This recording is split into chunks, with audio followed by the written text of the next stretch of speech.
Bismillahirrahmanirrahim. Assalamualaikum warahmatullahi wabarakatuh. Alhamdulillahi rabbil alamin. Wassalatu wassalamu ala asyrafil anbiya'i wal mursalin. Nabiyyina Muhammadin wa ala alihi wa sahbihi wa tabi'in. Wa man tabi'ahum bi ihsanin ila yaumiddin. Qala Allahu jalla wa ala. Ya ayyuhalladzina amanu taqullaha haqqa tuqatihi wa la tamutunna illa wa antum muslimun. Amma ba'd. Ikhwatal iman, rahimani wa rahimakumullah. Alhamdulillah, segala puji bagi Allah Subhanahu wa taala Ar-Rahman Ar-Rahim, Zat yang Maha Pengasih, Zat yang Maha Penyayang, yang dengan rahmat dan kasih sayangnya Allah Subhanahu wa taala masih memperkenankan kepada kita untuk melanjutkan materi kita, kajian kita dari sirah Nabi kita Muhammad bin Abdullah sallallahu alaihi wa ala alihi wa sahbihi wasallam. Dan ikhwatal iman rahimani wa rahimakumullah, semoga semangat kita untuk mempelajari sirah Nabi kita Muhammad sallallahu alaihi wasallam ini adalah bukti kecintaan kita kepada beliau sallallahu alaihi wasallam.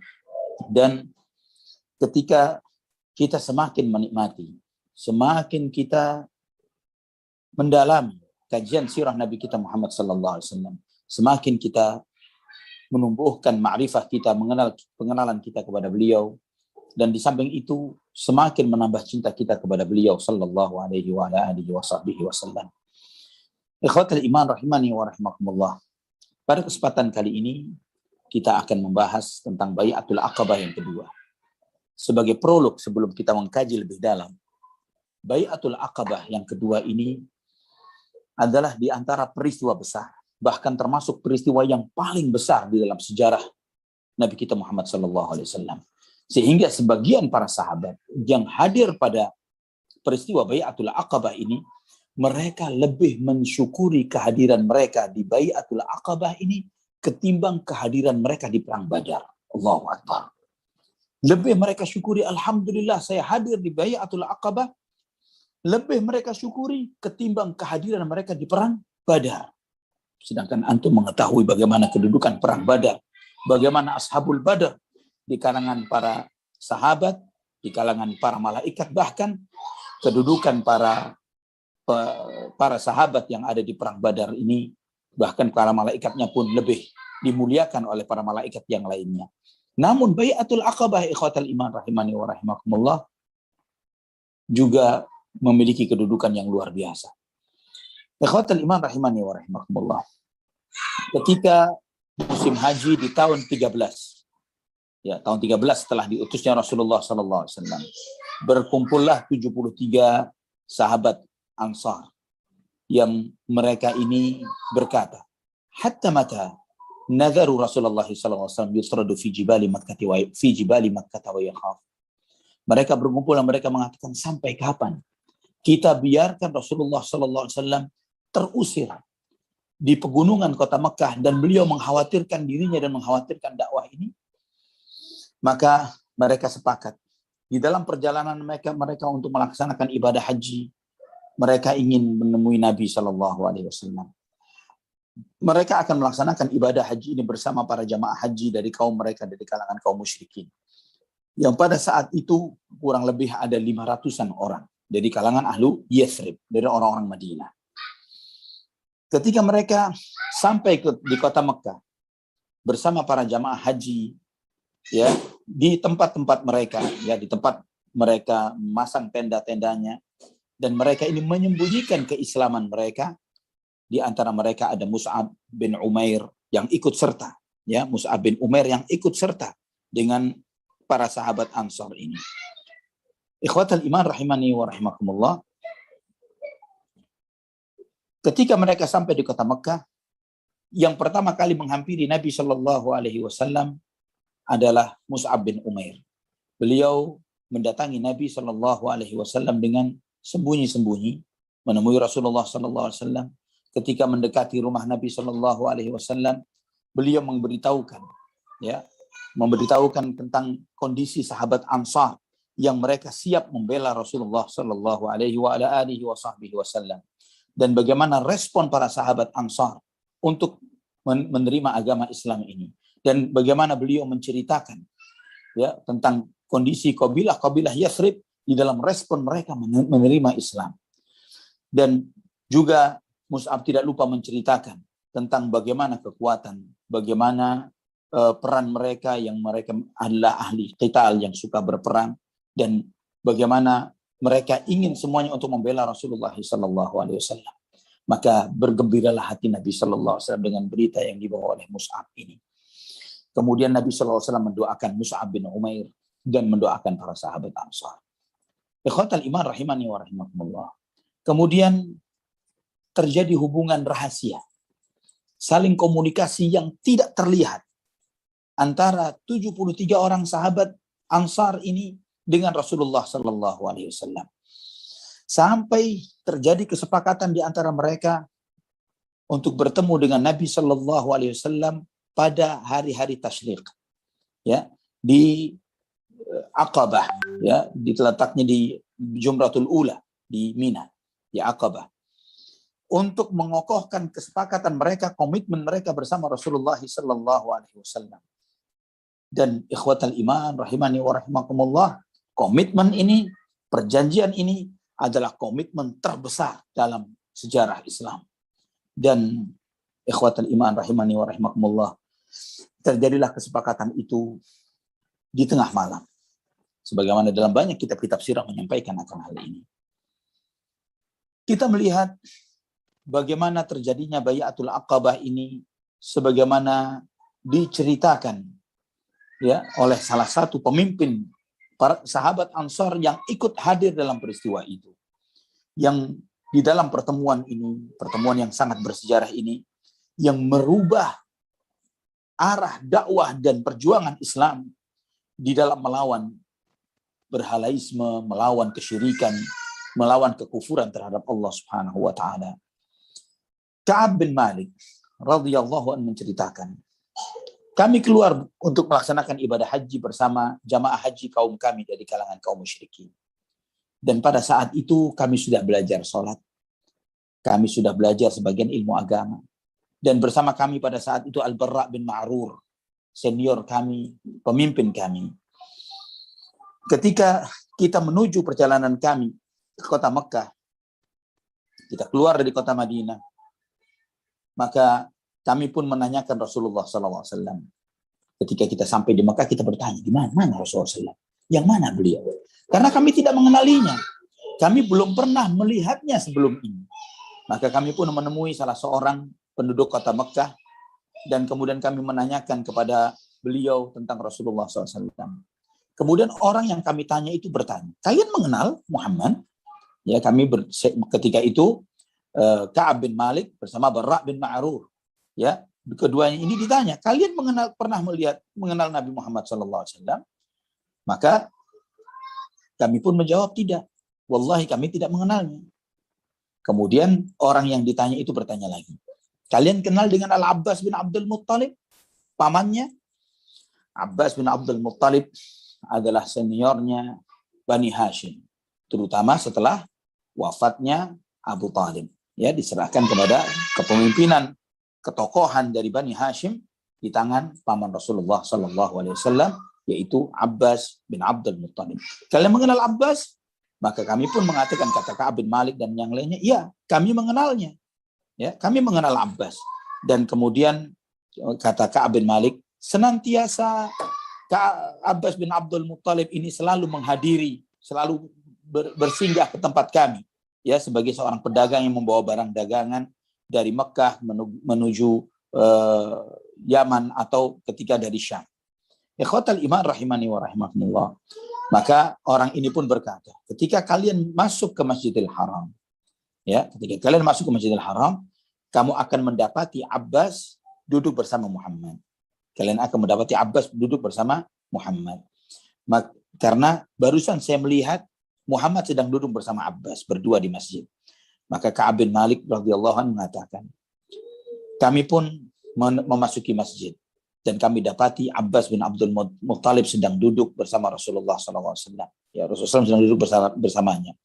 Kami pun mengucapkan salam kepada keduanya. Kemudian kami duduk bersama mereka berdua, dan Rasulullah SAW bertanya kepada Abbas bin Abdul Muttalib, hal ta'rifu hadaini ar-rajulaini ya Abbas? Apakah engkau mengenal dua orang ini, wahai Abbas? Maka Abbas mengatakan, antum perlu paham ikhwatal iman, Walaupun Abbas bin Abdul Muttalib paman Rasulullah Sallallahu Alaihi Wasallam, tapi usia Abbas dengan Rasulullah SAW tidak terpaut jauh. Ya, usia Abbas tidak terpaut jauh. Bahkan salah seorang paman Nabi, yaitu Hamzah, adalah saudara susu Rasulullah Sallallahu Alaihi Wasallam. Ikhwatal iman rahimani wa rahimakumullah. Maka Abbas pun mengatakan, ya, saya mengenal dua orang ini. Dialah dua orang dari Khazraj. Ya, ingat pada saat itu Ansar belum populer. Nama Ansar akan terkenal setelah ini. Yang dengan terkenalnya dengan popularitas Ansar, leburlah Aus dan Khazraj. Sudah tidak ada lagi nama kabilah itu. Yang adalah Ansaru Rasulullah sallallahu alaihi wasallam. Pembela-pembela Rasulullah sallallahu alaihi wasallam. Hadzal Barra bin Ma'rur wa huwa rajulun min rijali qaumi wa hadza Ka'ab bin Malik. Kata Abbas bin Abdul Muttalib. Yang ini adalah Barra bin Ma'rur. Dia adalah pemimpin kaumnya dari Khazraj. Dan yang satu lagi adalah Ka'ab bin Malik. Kata Ka'ab bin Malik, wallahi, demi Allah, saya tidak pernah mendengar, saya tidak pernah melupakan komentar Nabi SAW pada saat itu. Apa komentar Nabi SAW? Nabi bertanya ketika disebut nama Ka'ab bin Malik, asyair, seorang penyair, dialah sang penyair itu. Maka Ka'ab mengatakan iya. Ka'ab sangat senang dengan penyebutan ini. Karena ikhwatal iman rahimani wa rahimakumullah, gembiranya Nabi SAW dengan Islamnya Ka'ab. Karena Ka'ab adalah Ka'ab bin Malik, seorang sastrawan, seorang penyair. Dan antum tahu pada saat itu bahwa suatu informasi akan mudah diviralkan melalui lisan seorang penyair. Karena sarana untuk menebarkan dan menyebarkan sesuatu di masa itu melalui syair dan sastra. Maka senangnya Nabi SAW ketika ada di antara umat beliau, mereka yang beriman kepada beliau adalah para sastrawan pada saat itu. Karena dengan itu mereka membela Rasulullah SAW dengan syair-syairnya yang nanti insya Allah ya dalam berlanjutnya kita mengkaji sirah ini, kita akan mendengarkan, kita akan mendapati bagaimana bait-bait syair itu dilantunkan oleh para sahabat radhiyallahu anhum ajma'in di dalam menunjukkan kemuliaan Rasulullah sallallahu alaihi wasallam, di dalam menunjukkan pembelaan mereka terhadap Nabi kita Muhammad bin Abdullah sallallahu alaihi wasallam. Setelah Ka'ab mengatakan iya, saya Ka'ab itu sang penyair, maka Ka'ab pun melanjutkan, kami pun melanjutkan ritual haji kami. Dan kami berjanji, berkomitmen untuk bertemu dengan Nabi SAW di Aqabah, di antara hari-hari tasyrik. Kenapa disebut hari tasyrik? Perlu antum pahami, kata tasyrik itu berarti menjemur, memanaskan. Sebagian para ulama menyebutkan, dikatakan ayyamut tasyrik adalah karena para hewan-hewan kurban yang dipotong pada tanggal 10 itu dijemur, dipanaskan di hari-hari tasyrik ini sebagai bentuk pengawetan terhadap binatang-binatang kurban tersebut. Ketika kami selesai dari ritual haji, kata Ka'ab bin Malik, pada malam itu kami berjanji untuk bertemu dengan Nabi Shallallahu Alaihi Wasallam. Ketika itu kami bersama Abdullah bin Amr bin Haram, Abu Jabir, ya Abdullah bin Amr bin Haram ini gelarnya adalah Abu Jabir. Beliau juga salah seorang senior di antara senior kami dari kalangan Khazraj. Dan kami memang sengaja menyembunyikan identitas kami sebagai seorang muslim dari kaum kami yang rata-rata adalah orang-orang musyrikin. Ya, kami menyembunyikan identitas itu. Dari 500 orang, 70-annya adalah muslimin. Ya. Kami pun menyampaikan kepada Abdullah bin Amr bin Haram tentang status kami sebagai seorang muslim. Karena pada malam itu dia ikut. Ya. Kami mengatakan, ya Aba Jabir, innaka sayyidun min sadatina, wa syarifun min ashrafina, wa inna narghabu bika amma anta fihi an takuna hataban linnari ghadan. Ya, wahai Abu Jabir, engkau adalah salah seorang pemimpin kami. Engkau di antara orang-orang yang kami muliakan. Kami khawatir, kami tidak ingin engkau akan menjadi salah satu dari bara api neraka nantinya, besok di akhirat. Kemudian aku pun menawarkan Islam kepadanya. Aku sampaikan tentang janji-janji Rasulullah SAW kepadanya. Akhirnya dia pun masuk Islam. Dia mengucapkan asyhadu an la ilaha illallah, asyhadu anna Muhammadar Rasulullah. Maka kami pun ajak beliau untuk ikut di dalam Bai'atul Aqabah. Beliau salah seorang pemimpin di antara pemimpin Ansar. Maka Ka'ab pun melanjutkan ceritanya. Beliau mengatakan, kami pun tidur pada malam itu bersama kaum kami, di tempat kami menetap di malam itu. Sampai lewat sepertiga malam. Ketika sudah tidak ada lagi suara jejak-jejak kaki, orang sudah pada tidur semuanya. Kami pun keluar dengan sembunyi-sembunyi, ya, dengan perlahan, dengan langkah kaki yang kami perlahankan supaya tidak terdengar oleh yang lain. Sampai kami bertemu dengan Nabi Shallallahu Alaihi Wasallam di Aqabah. Dan saat itu kami ada 73 orang. 40-nya adalah orang-orang yang cukup senior, yang sudah berusia, sudah berumur. 30-nya anak-anak muda. Dan di antara kami ada 2 orang wanita, yaitu Nusaybah bintu Ka'ab Ummu Umarah, Nusaybah bintu Ka'ab bin Amr Al-Fadilah Al-Mujahidah Al-Ansariyah, seorang wanita yang sangat mulia, yang memiliki kedudukan, seorang pejuang, seorang dari suku Ansar, dari suku Khazraj. Ummu Ammarah, beliau dikenal dengan nama dan dikenal dengan kunyahnya dua-dua. Beliau ikut Bai'atul Aqabah, ikut perang Uhud, mengikuti Hudaybiyah, mengikuti perang Hunain, hadir pada peristiwa Yamamah. Beliau berjihad di jalan Allah Subhanahu wa taala sampai tangannya terpotong. Radhiyallahu anha, radhiyallahu anha, seorang muslimah. Kemudian yang kedua wanita yang ikut hadir pada saat itu adalah Asma binti Amr. Asma binti Amr Al-Ansariyah As-Sulamiyah. Asma binti Amr ini adalah ibunya Mu'adz bin Jabal radhiyallahu anhu. Beliau digelari dengan Ummu Mani'. Ummu Mani'. Beliau yang ikut hadir pada peristiwa Bai'atul Aqabah yang kedua ini. Ikhwatal iman rahimani wa rahimakumullah. Sahabat Ansar, mereka datang di tempat yang telah disepakati, menanti Rasulullah SAW sampai Nabi SAW datang bersama Al-Abbas bin Abdul Muttalib. Pada saat itu Abbas masih di atas agama kaum musyrikin. Masih musyrik, belum beriman. Namun beliau, Abbas pada saat itu ingin tahu siapa orang-orang yang akan membela saudaranya ini, membela keponakannya ini. Seringkali anak ulang di dalam kajian sirah ini, ikhwatul iman, pentingnya kita mengetahui tentang bagaimana masyarakat jahiliyah supaya kita tidak salah paham. Bagaimana kedudukan Nabi Shallallahu Alaihi Wasallam di kota Makkah, walaupun beliau dengan beberapa gelintir orang dari Bani Hashim yang beriman, tapi tidak membuat Bani Hashim yang tidak beriman untuk tidak mendukung Nabi Shallallahu Alaihi Wasallam. Tetap selama sesama Bani Hashim, mereka dengan fanatisme kesukuannya, mereka menjaga Rasulullah SAW. Dan kisah tentang Abu Talib dan bagaimana pembelaan beliau terhadap Rasulullah SAW, belum lama kita membahasnya dengan sangat mendetail. Ikhwatal iman rahimani wa rahimakumullah. Dalam beberapa riwayat yang lainnya, disebutkan bahwa Nabi SAW yang mendahului mereka untuk ada di tempat itu bersama Abbas, paman beliau. Dan pertama kali yang dilihat oleh Nabi SAW dan Abbas bin Abdul Muttalib adalah Rafi' bin Malik radhiyallahu anhu. Di antara anak-anak muda dari kalangan Ansar. Ketika Abbas melihat wajah-wajah itu, wajah anak-anak muda ini, Abbas mengatakan, haulai qaumun la a'rifuhum, haulai ahdath. Siapa anak-anak muda ini? Saya tidak kenal mereka, mereka anak-anak muda. Kamu tidak akan bisa dibela oleh anak-anak muda ini. Mereka tidak punya suara dari kaumnya. Kamu butuh orang-orang senior, wahai Muhammad, untuk membackup dirimu.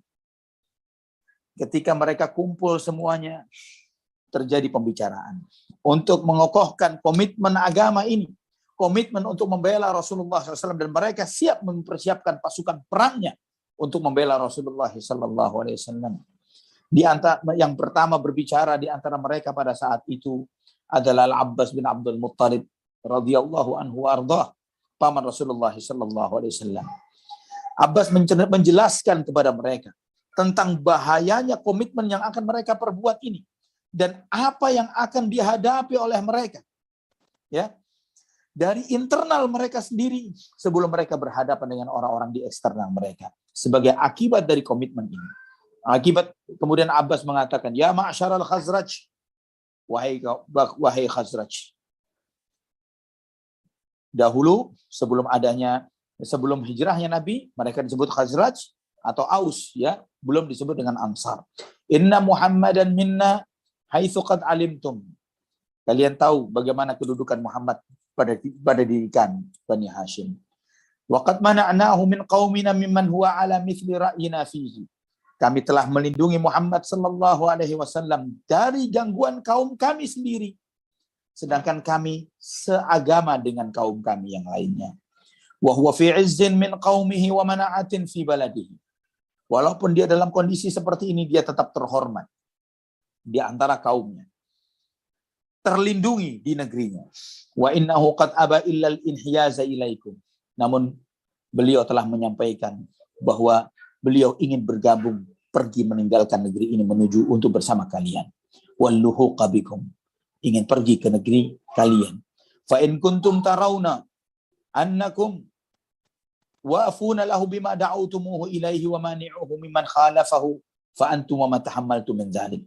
Jika kalian melihat bahwa kalian akan berkomitmen dengan apa yang kalian sampaikan ini, kalian akan membelanya terhadap mereka-mereka yang menyelisihinya, maka resikonya kalian yang akan menanggung. Kalian yang akan menanggunginya. Dan jika nantinya kalian mengira dari komitmen yang akan kalian perbuat ini, nantinya kalian akan malah menyerahkannya, akan menghinakannya, setelah dia pergi meninggalkan negerinya ini, sejak saat ini tinggalkan. Pergi kalian semuanya. Kami cukup untuk melindungi Muhammad sallallahu alaihi wasallam. Abbas masih kafir pada saat itu. Radhiyallahu anhu wa ardha. Kami cukup untuk membela Muhammad sallallahu alaihi wasallam, untuk melindungi beliau dari kaum kami sendiri. Maka Ka'ab bin Malik radhiyallahu anhu berkata, kami pun menjawab, qad sami'na ma qult, fatakallam ya Rasulullah, fakhudh li nafsika wa li rabbika ma ahbabta. Kami sudah mendengar apa yang kau ucapkan, wahai Abbas. Sekarang saatmu, wahai Rasulullah SAW, berbicara engkau ya Rasulullah. Sampaikan apa yang engkau inginkan dan apa yang diinginkan oleh Allah Subhanahu wa taala. Sesukamu ya Rasulullah. Kami siap, sami'na wa ata'na. Kami siap taat. Ikhwatal iman rahimani wa rahimakumullah. Jawaban Ka'ab bin Malik radhiyallahu anhu ini menunjukkan bagaimana kekuatan iman, kesungguhan, keberanian, keikhlasan, dan kesediaan untuk memikul tanggung jawab yang berat dan resiko besar yang bakal terjadi. Maka Nabi Shallallahu Alaihi Wasallam pun mulai bersabda. Beliau membacakan ayat-ayat Al-Quran. Beliau menyampaikan kebenaran Islam, berdoa kepada Allah SWT, memberikan motivasi untuk memeluk Islam dan menjaga keislaman ini. Kami pun merespon semua ajakan Nabi. Kami membenarkannya. Kami beriman kepadanya. Kami ridha dengan apa yang beliau sampaikan. Kemudian beliau sallallahu alaihi wasallam bersabda, "Tubayi'uni 'ala as-sam'i wa ta'ati fil nashati wal kasal wa 'ala an-nafaqati fil 'asri wal yusr wa 'ala al-amri bil ma'ruf wan nahyi 'anil munkar wa 'ala an taqulu fillahi wa 'ala an taqulu fillahi la ya'khudhukum fihi lawmatu la'im wa 'ala an tansuruni idza qadimtu 'alaykum yathriba fatamna'uni bima tamna'una minhu anfusakum wa azwajakum wa abna'akum wa lakumul jannah." Nabi sallallahu alaihi wasallam bersabda, hendaklah kalian membaiatku untuk senantiasa taat, mendengar dan taat kepadaku. Di saat kalian senang maupun di saat kalian lagi malas. Dan menafkahkan segala harta kalian yang semampu kalian. Di saat kalian susah dan juga ketika kalian lapang. Dan hendaklah kalian senantiasa mengajak kepada yang ma'ruf, mencegah dari yang munkar. Dan hendaklah kalian menyampaikan kebenaran ini karena Allah Subhanahu wa taala, dan jangan pernah kendur karena celaan dan hinaan orang yang mencela dan menghina. Dan hendaklah kalian membela diriku ketika aku mendatangi kota Yathrib. Kalian membela aku sebagaimana kalian menjaga diri kalian sendiri, istri dan anak-anak kalian. Jika kalian taat kepadaku, lakumul jannah, bagi kalian surga. Maka Al-Barra bin Ma'rur segera menjulurkan tangannya dan mengatakan, "Na'am, walladzi ba'atsaka bil haqq, lanamna'anna mimma namna'u minhu uzurana."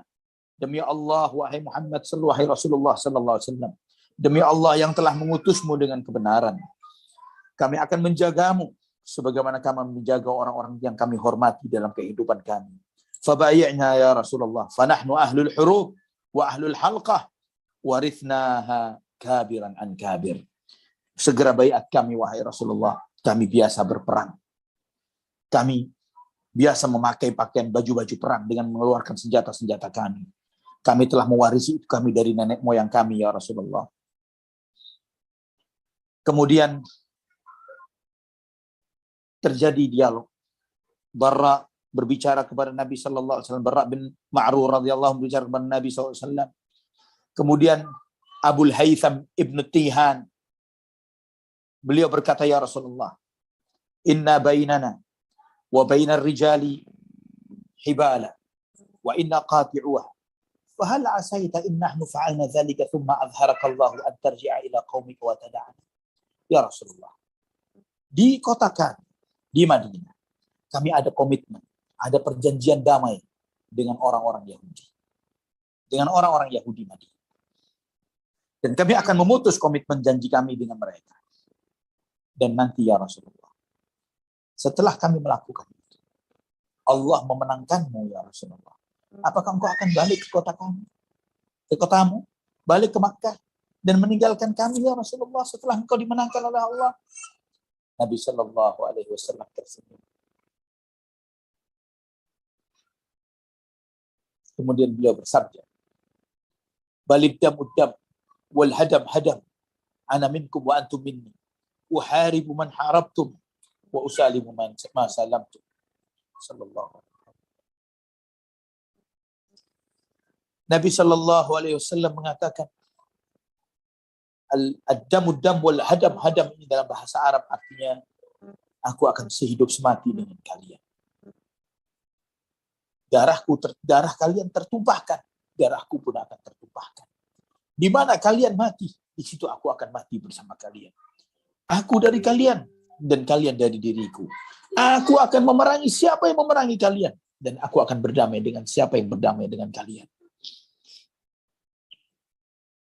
Barra bin Ma'rur radhiyallahu mengatakan, julurkan tanganmu ya Rasulullah, kami akan membaiatmu. Kemudian Nabi Shallallahu Alaihi Wasallam bersabda, ambil 12 orang pemimpin kalian, perwakilan dari masing-masing suku kalian, agar 12 ini yang mewakili baiat itu. Maka dipilihlah. Dan saat itu juga 9 orang dari Khazraj, 3 dari Aus. Dari Khazraj 9 orang itu pemimpin dari Bani Najjar, As'ad bin Zurarah radhiyallahu anhu. Pemimpin dari Bani Salimah, Barra bin Ma'rur radhiyallahu anhu. Dan juga Abdullah bin Amr bin Haram, ayah dari Jabir bin Abdullah radhiyallahu anhu. Pemimpin dari Bani Sa'idah, Sa'ad bin Ubadah radhiyallahu anhu.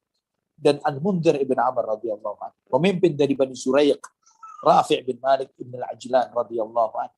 Pemimpin dari Bani Harith ibn al-Khazraj, Abdullah ibn Rawahah, Sa'ad ibn Rabi' radhiyallahu anhu. Pemimpin dari Bani Amr bin Auf, dari Khazraj bin ibn al-Khazraj, Ubadah ibn Samit radhiyallahu anhu. Ini semuanya dari Khazraj. Dari Aus, dari kabilah Bani Abdul Ashhal, Usaid bin Hudayr radhiyallahu anhu. Dan pemimpin dari Bani Amr bin Auf, Sa'ad bin Khaythamah, dan Rifa'ah ibn Abdul Mundhir radhiyallahu anhuma wa an jami'is sahabati ajma'in. Kemudian setelah sepakat dengan ketentuan-ketentuan baiat ini, mereka ingin menegaskan baiat itu segera. Berdirilah 2 orang yang generasi pertama yang masuk Islam 2 tahun sebelum peristiwa ini. Itu tahun ke-11 diutusnya Rasulullah Sallallahu Alaihi Wasallam, yang telah 2 tahun dan masuk tahun ketiga mereka memeluk Islam, untuk menegaskan kepada semua yang hadir akan pentingnya komitmen dan perjanjian, sampai mereka membaiat Nabi dengan sangat jelas dan nyata apa resiko yang akan mereka hadapi, supaya mereka mengetahui dan siap dengan pengorbanan yang bakal mereka lakukan setelah mereka berkomitmen dengan baiatul Aqabah. Maka Ibnu Ishaq meriwayatkan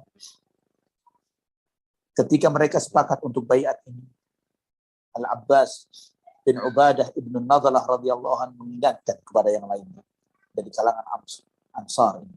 Ya ma'syarul Khazraj, hal tadruna ala ma tubayyi'una hadzal rajul? Wahai Khazraj, kalian tahu resiko apa yang akan kalian hadapi dengan membaiat orang ini, membaiat Rasulullah SAW? Maka yang lain mengatakan na'am. Kemudian Al-Abbas ibn Ubadah menegaskan, innakum tubayyi'unahu ala harbil ahmar wal aswad minan nas. Kalian akan berperang dengan semua ragam manusia. Semuanya akan kalian berperang dengannya. Fa in kuntum tarona annakum idza nuhikat amwalukum musibatan wa ashrafukum qatlan aslamtumuhu faminal an. Jika kalian mengira ketika harta kalian nanti akan habis, orang-orang terhormat kalian akan mati terbunuh, kalian nanti akan menyerahkan Muhammad, dari sekarang lebih baik mundur dari bayat. Fahuwa wallahi in fa'altum khizyud dunya wal akhirah. Nanti jika itu sampai terjadi, kalian serahkan Rasulullah SAW kepada musuhnya. Itu adalah kehinaan dunia dan akhirat. Wa in kuntum tarawna annakum wafuna lahu bima da'awtumuhu ilaihi ala nuhikatil amwal wa qatlil ashraf fakhudhuhu fahuwa wallahi khairud dunya wal akhirah. Namun jika kalian akan menepati janji-janji kalian, walaupun harta kalian habis, orang-orang yang kalian muliakan binasa untuk membela Muhammad sallallahu alaihi wasallam, wallahi itu adalah kebaikan dunia dan akhirat. Itu adalah kebaikan dunia dan akhirat. Kemudian mereka bertanya kepada Nabi sallallahu alaihi wasallam, ya Rasulullah, jika kami korbankan harta, jika orang-orang yang kami cintai mati untuk membela, apa yang akan kami dapat?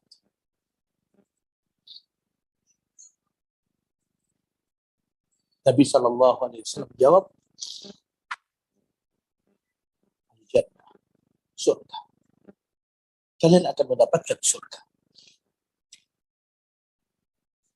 Maka mereka mengatakan, kami berbaiat dengan Rasulullah. Ulurkan tangan, kami membaiat.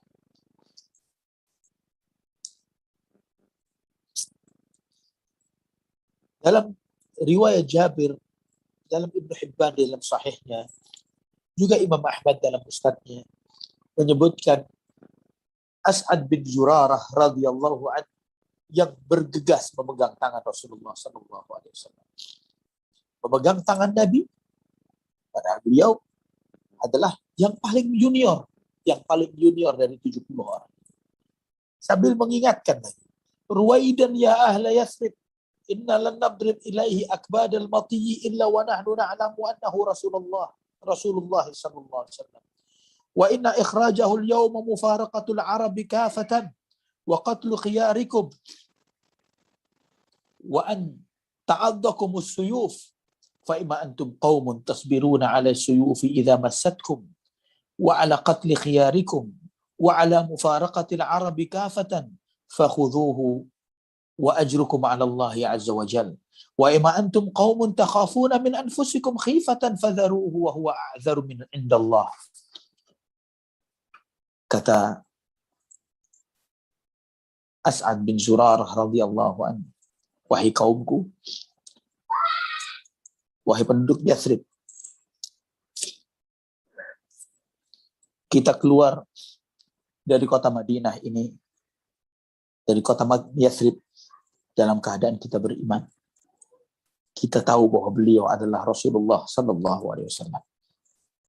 Dan dengan membawa beliau keluar dari kota Mekah untuk kepada kita ke kota Yathrib, artinya kita siap untuk melawan seluruh bangsa Arab. Kita siap orang-orang terbaik kita mati terbunuh. Dan kita siap tubuh kita dicabik-cabik dengan pedang. Dan jika kalian adalah orang-orang yang tabah, ketika pedang itu mencabik-cabik tubuh kalian, Jika kalian akan tabah, orang-orang terbaik kalian akan mati. Dan kalian tabah akan berhadapan dengan seluruh bangsa Arab. Maka saat ini kita lakukan komitmen baiat ini. Dan kita harapkan pahala kita di sisi Allah Subhanahu wa Ta'ala. Namun jika kalian masih sayang terhadap diri kalian sendiri, masih mengkhawatirkan kebaikan diri kalian sendiri, tinggalkan Nabi Muhammad SAW. Insya Allah kalian bisa dimaafkan oleh Allah Subhanahu wa Ta'ala. Kemudian yang lainnya, 70 orang yang mengatakan, ya As'ad, amit anna yadak, fa wallahi la nadhuru hadhihi al-bai'ata wa la nastaqiluha. Ya As'ad, lepaskan tanganmu dari Nabi Muhammad SAW. Kami ingin membaiatnya segera. Kami tidak ingin menunda-nundanya. Allahu Akbar, Allahu Akbar. Kemudian Rasulullah SAW berkata kepada 12 orang perwakilan, antum ala qaumikum bima fihim kufala. Kakafalatil hawariyina li Isa bin Maryam alaihi salam. Wa ana kafilun ala qaumi. Kalian, kata Nabi SAW, kalian adalah perwakilan untuk masing-masing suku kalian. Sebagaimana Hawariyin, murid-muridnya Isa alaihissalam yang 12 orang itu untuk suku-suku mereka masing-masing. Dan aku yang menjadi wakil untuk kalian semuanya. Untuk umat beliau sallallahu alaihi wa ala alihi wasallam. Maka 12 orang ini berdiri satu demi satu, menjulurkan tangannya, berkomitmen kepada Nabi sallallahu alaihi wasallam dan mengiyakan semua syarat yang diminta oleh Al-Abbas bin Abdul Muttalib radhiyallahu anhu. Dan Nabi sallallahu alaihi wasallam menjanjikan untuk mereka surga. Menjanjikan surga untuk mereka. Sallallahu alaihi wa ala alihi wasallam. Yang pertama membaiat Nabi sallallahu alaihi wasallam adalah Al-Barra'u bin Ma'rur radhiyallahu anhu. Sebagaimana diriwayatkan oleh Imam Ahmad di dalam musnadnya dengan sanad yang hasan dari Ka'ab bin Malik radhiyallahu anhu. Beliau mengatakan, "Kana awwala man daraba ala yadi Rasulillah sallallahu alaihi wasallam Al-Barra'u bin Ma'rur, thumma tataba'a al-qaum." Yang pertama kali menyambut tangan Nabi sallallahu alaihi wasallam adalah Al-Barra' bin Ma'rur. Kemudian berlangsunglah yang lainnya membaiat Nabi sallallahu alaihi wasallam. Al-Hakim meriwayatkan dalam Mustadraknya dengan sanad yang sahih dari Abdullah bin Abbas radhiyallahu anhuma, beliau mengatakan kana Al-Barra'u bin Ma'rur awwala man daraba ala yadi Rasulillah sallallahu alaihi wasallam fil bai'ati lahu lailatul aqabah. Kata Abdullah bin Abbas radhiyallahu anhuma bahwa Al-Barra' bin Ma'rur adalah orang yang pertama membaiat Nabi sallallahu alaihi wasallam pada malam Aqabah. Demikian pula yang disampaikan oleh Imam Ibnu Qayyim rahimahullah. Beliau mengatakan yang pertama kali membaiat Nabi pada malam itu adalah Al-Barra' bin Ma'rur radhiyallahu anhu. Wa kanat lahu al-yadul bayda id akkada al-ahda wa badara alaih. Beliaulah yang memiliki peran yang luar biasa pada malam itu dalam mengokohkan komitmen ini dan bergegas untuk membaiat Rasulullah SAW pada malam itu. Ketika laki-laki semuanya sudah dibaiat oleh Nabi SAW, Nabi SAW menyampaikan kepada 2 orang wanita yang ikut bersama mereka tanpa menjabat tangannya, karena Nabi SAW tidak pernah menjabat tangan wanita yang bukan mahramnya.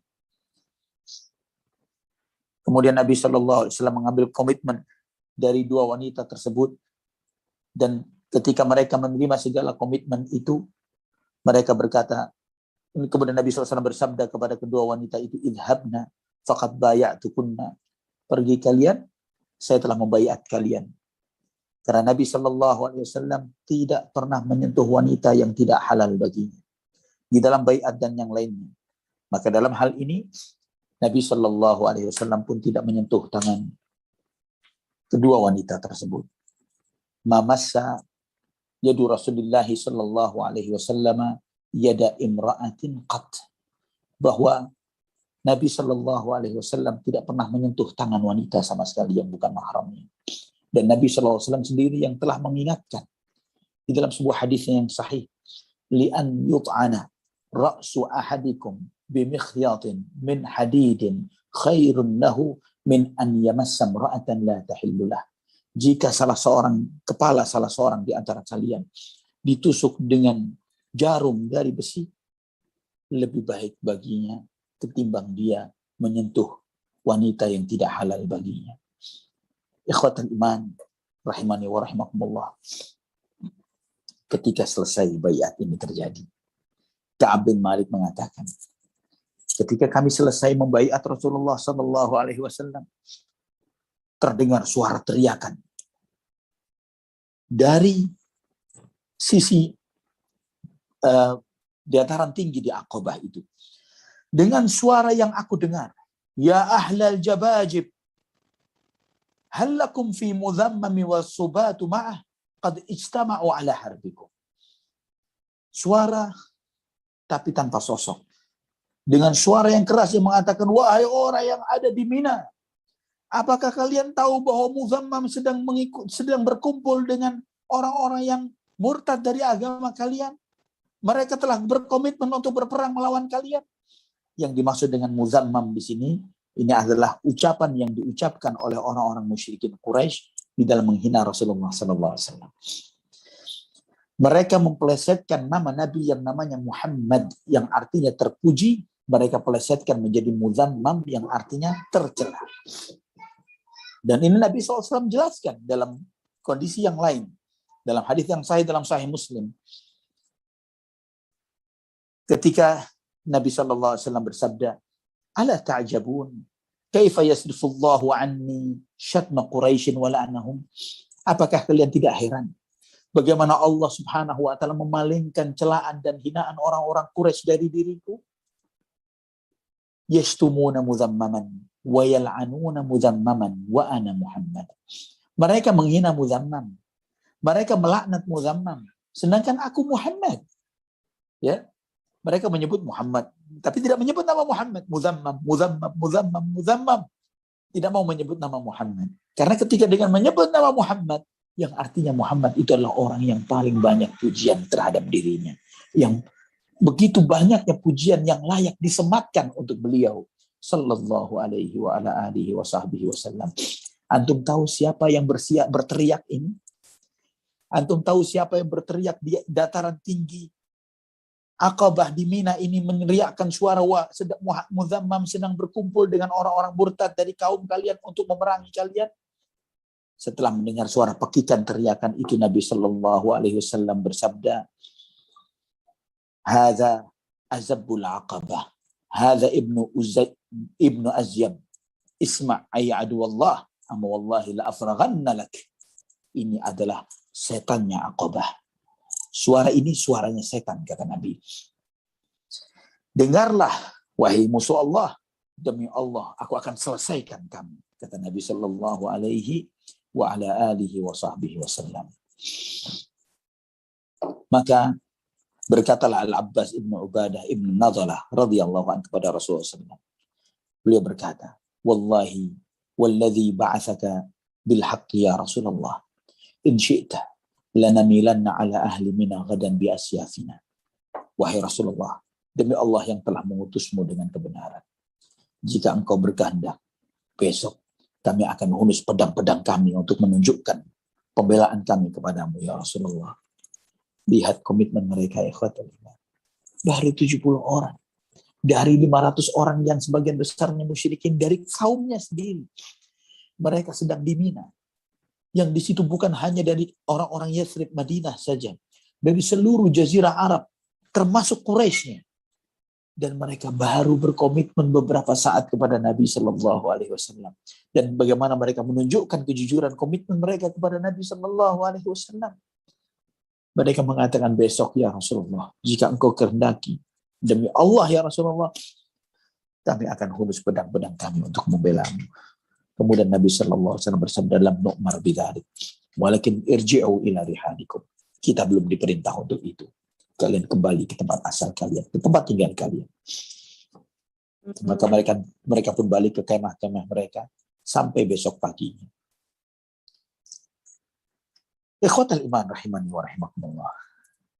Namun berita ini sampai ke sebagian tokoh-tokoh Quraisy, sehingga menebarkan kegalauan, kegelisahan, kesedihan di antara mereka. Karena mereka tahu ya apa akibat dari perjanjian bela yang mereka tunjuk yang akan terjadi ketika ada komitmen pembelaan dari sebagian suku terhadap dakwah Nabi Muhammad SAW. Mereka menyadari apa yang bakal terjadi, peperangan yang tidak akan berakhir dengan mudah, harta yang banyak yang akan dikorbankan untuk itu. Maka karena itulah mereka memilih beberapa tokoh-tokoh senior mereka dari orang-orang Quraisy untuk menemui senior-seniornya orang-orang Yathrib, orang-orang Madinah dari suku Aus dan Khazraj yang saat itu masih di Mina. Mereka bertanya, beberapa tokoh Quraisy ini mengatakan, ya ma'syarul Khazraj, telah sampai kepada kami berita bahwa kalian telah mendatangi teman kami, maksudnya Nabi Muhammad SAW. Kami mendengar kalian akan membawanya keluar dari negeri kami. Dan kami mendengar juga kalian berkomitmen untuk berperang melawan kami. Sungguh demi Allah, kata tokoh-tokoh Quraisy ini, wallahi ma min hayyin minal Arab abghadu ilaina an tunsyabal harbu bainana wa bainahum minkum. Ingat, ketahuilah wahai Khazraj, kalian adalah suku yang paling kami tidak sukai untuk kami berperang dengan kalian. Jangan sampai kami menegakkan permusuhan terhadap kalian. Maka sebagian besar tokoh-tokoh Khazraj yang musyrik pada saat itu bersumpah dengan nama Allah, tidak ada apa-apa. Karena mereka tidak mengetahuinya. Mereka malah tidak ada apa-apa. Ya, mereka menolak klaim tuduhan yang disampaikan oleh tokoh-tokoh Quraisy tersebut terhadap mereka. Mereka mendatangi Abdullah bin Ubay bin Salul, tokohnya orang munafikin nantinya. Ya, ini di antara seniornya Khazraj pada saat itu. Mereka bertanya tokoh-tokoh Quraisy ini kepada Abdullah bin Ubay bin Salul, seniornya orang-orang Khazraj. Dan kata Abdullah bin Ubay, hadza batil. Ini tidak benar. Ya, tidak pernah terjadi seperti itu. Tidak akan mungkin kaumku berani membuat suatu komitmen tersendiri, terutama dengan orang lain tanpa sepengetahuanku.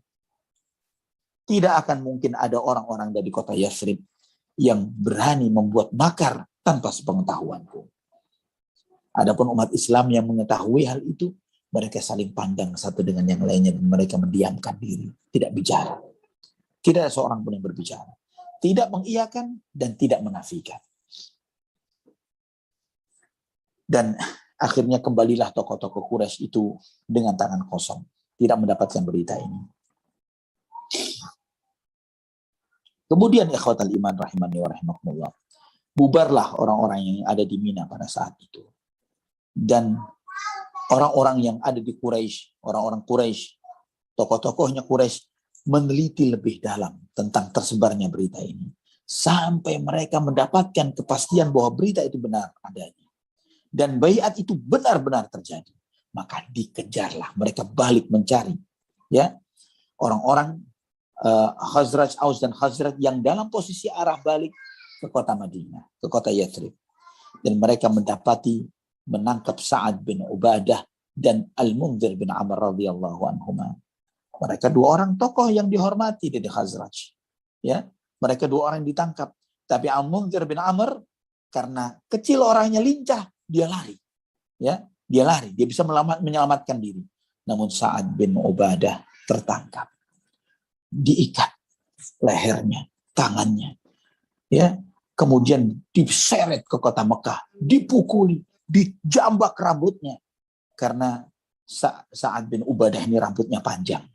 Ya, dijambak rambutnya. Sa'ad bin Ubadah pada saat itu mengatakan, wallahi inni lafi aidihim. Aku di tangan mereka. Ketika mereka memukuliku, menempelengiku, sampai saya melihat ada seorang laki-laki yang sangat terhormat. Saya lihat wajahnya, terhormat wibawa. Saya melihat mungkin ini orang, insya Allah ada baiknya pada orang tersebut. Namun ternyata laki-laki yang penuh wibawa ini ketika datang menghampiriku, aku ditempelengnya dengan keras oleh laki-laki tersebut. Setelah aku mendapat tempelan dengan keras dari sosok yang saya lihat yang paling berwibawa di antara mereka, maka aku berkata dalam hatiku, demi Allah, tidak ada kebaikan pada Quraisy sama sekali. Binasa, habis aku. Maka mereka pun menarikku Mereka menarikku sampai ada salah seorang di antara mereka yang melindungiku. Ya, salah seorang di antara mereka yang melindungiku. Dan kemudian orang itu berkata, "Waihak, ama bainaka wa baina ahadin min Quraisyin jiwarun wala ahad." Wahai anak muda, wahai Sa'ad bin Ubadah, apakah engkau pernah melindungi salah seorang dari kami, dari orang Quraisy? Maka Sa'ad bin Ubadah mengatakan, "Ya, saya pernah melindungi Jubair bin Mut'im bin Adi, melindungi barang dagangannya dan pedagang-pedagangnya. Aku melindungi dia dari orang-orang yang akan menzaliminya dari kaumku ketika dia mampir ke negeriku. Juga aku melindungi Al-Harith ibn Harb bin Umayyah." Maka kemudian orang itu mengatakan, "Waihak, kalian tahu," dia bicara kepada orang-orang Quraisy, "dua orang ini, Jubair bin Mut'im bin Adi dan Harith bin Harb bin Umayyah, dua orang yang sangat disegani oleh orang Quraisy. Dan ternyata dua orang hebat ini pernah dilindungi oleh anak muda ini. Jangan macam-macam." Maka mereka pun orang-orang Quraisy mengatakan, "Coba kita cari kejelasan. Benar tidak anak muda ini pernah melindungi dua orang senior kami dari orang-orang Quraisy?" Maka mereka mendapati dua orang itu sedang ada di sisi Ka'bah. Ditanya, "Ada seseorang yang saat ini kami tangkap. Dia berada di Abtah, di salah satu dataran rendah di kota Mekah. Kami sedang memukulinya.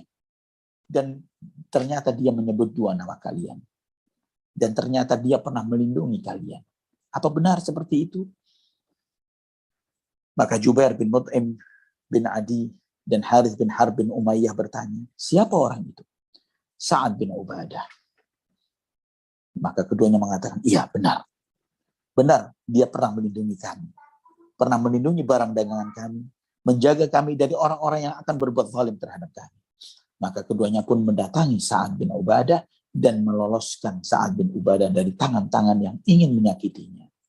Maka dia pun kembali. Ya, dan orang yang menempeleng Sa'ad bin Ubadah adalah Suhail bin Amr. Suhail bin Amr radhiyallahu anhu. Saat itu dia kafir, tapi sesudahnya nanti pada peristiwa Fathu Mekah dia masuk Islam dan sangat bagus Islamnya. Adapun orang yang melindunginya adalah Abul Bakhtari bin Hisham. Yang sayangnya Abul Bakhtari bin Hisham terbunuh dalam keadaan kafir pada peristiwa perang Badar. Demikianlah hidayah Allah Subhanahu wa taala. Allah berikan kepada siapa yang Allah kehendaki. Yang satu menempeleng waliullah ini Sa'ad bin Ubadah radhiyallahu anhu. Namun Allah berikan hidayah ke dalam hatinya. Yang satu melindunginya, namun ternyata dia mati dalam keadaan kafir. Dzalika fadlullah yu'tihi man yasha. Dan sahabat Ansar pada saat itu berkumpul karena mereka kehilangan Sa'ad. Mereka berjanji ketika Sa'ad balik, mereka akan bergegas pergi balik ke kotanya, yaitu balik ke kota Madinah. Ikhwatal iman, rahimani wa rahimakumullah. Ceritanya masih panjang. Kedudukan baiat ini masih luar biasa. Dan kedudukan baiat ini perlu antum pahami. Ka'ab bin Malik menyampaikan dalam sebuah riwayat yang sahih dalam Sahih Bukhari dan Muslim. Beliau mengatakan, "Laqad syahidtu ma'an nabiyyi sallallahu alaihi wasallam lailatal aqabati hina tawathaqna 'ala al-islam wa ma uhibbu anna li biha mashhad badrin wa in kanat badrun azkara fin nas minha." Sungguh, kata Ka'ab bin Malik radhiyallahu anhu, saya telah menyaksikan bersama Rasulullah malam Bai'atul Aqabah. Kami berkomitmen untuk memeluk Islam dan menjaga Islam, membela Rasulullah SAW. Dan kehadiranku di perang Badar tidak lebih aku sukai ketimbang kehadiranku pada malam itu. Subhanallah. Walaupun peristiwa Badar lebih populer dan lebih dikenal oleh manusia. Kenapa? Karena ikhwatal iman, Bai'atul Aqabah adalah permulaan dari tersebarnya Islam. Bai'atul Aqabah awal permulaan prolog hijrahnya Rasulullah SAW. Bai'atul Aqabah yang memulai segala peristiwa-peristiwa besar yang akan terjadi sesudahnya. Badar, Uhud, Hunain, dan yang lainnya. Fathu Makkah Semuanya dimulai dari Bai'atul Aqabah. Ikhwatal iman, maka Syekh Safiyur Rahman Al-Mubarakfuri di dalam Rahikul Makhtum, beliau menyampaikan, Bai'atul Aqabah yang kedua ini juga dikenal dengan sebutan Bai'atul Aqabatil Kubra.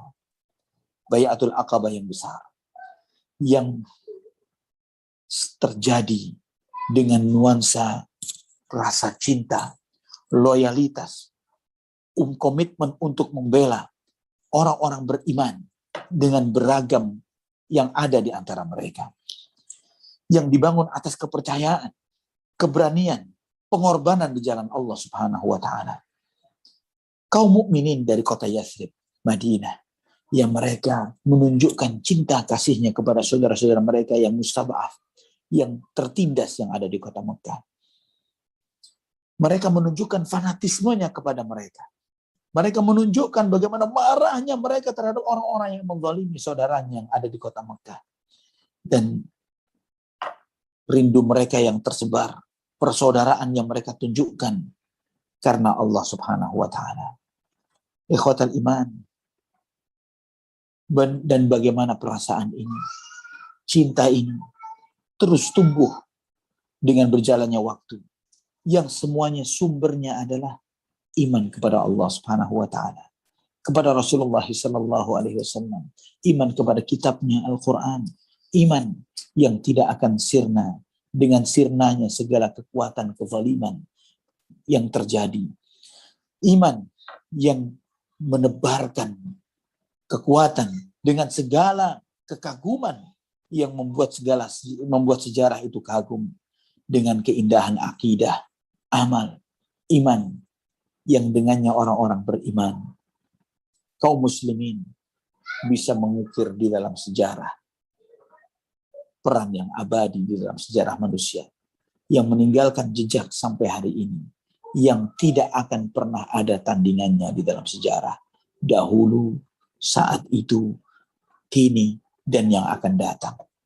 Ikhwatal iman, rahimani wa rahimakumullah.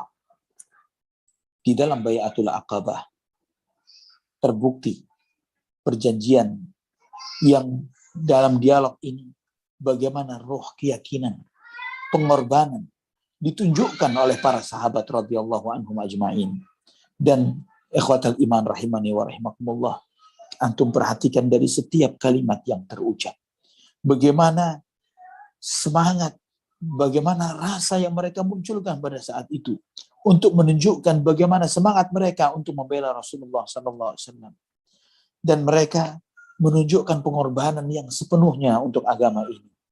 Mereka tidak mengejar dunia. Mereka tidak meminta apa gantinya ketika mereka berkorban untuk Nabi. Apakah mereka menjadi penguasa? Apakah mereka akan mendapatkan harta?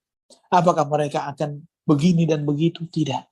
Namun antum lihat ikhwatal iman, yang dijanjikan oleh Nabi kita Muhammad sallallahu alaihi wasallam hanya satu. Surga. Itu yang dijanjikan oleh Rasulullah sallallahu alaihi wasallam. Dari 70 orang itu tersebarlah Islam. Dari 70 orang ini terbukalah kota Madinah menjadi tempat hijrahnya Rasulullah sallallahu alaihi wasallam. Dan 70 orang yang menunjukkan iman yang kuat ini, mereka menyambut siapnya hati mereka untuk berkorban untuk Rasulullah sallallahu alaihi wasallam. Sedangkan mereka pada saat itu pengenalan mereka terhadap Rasulullah sallallahu alaihi wasallam hanyalah pengenalan yang sederhana. Mereka baru saja mendengar nama beliau sallallahu alaihi wasallam. Mereka belum pernah mengenal sosoknya, hanya pada saat itu saja.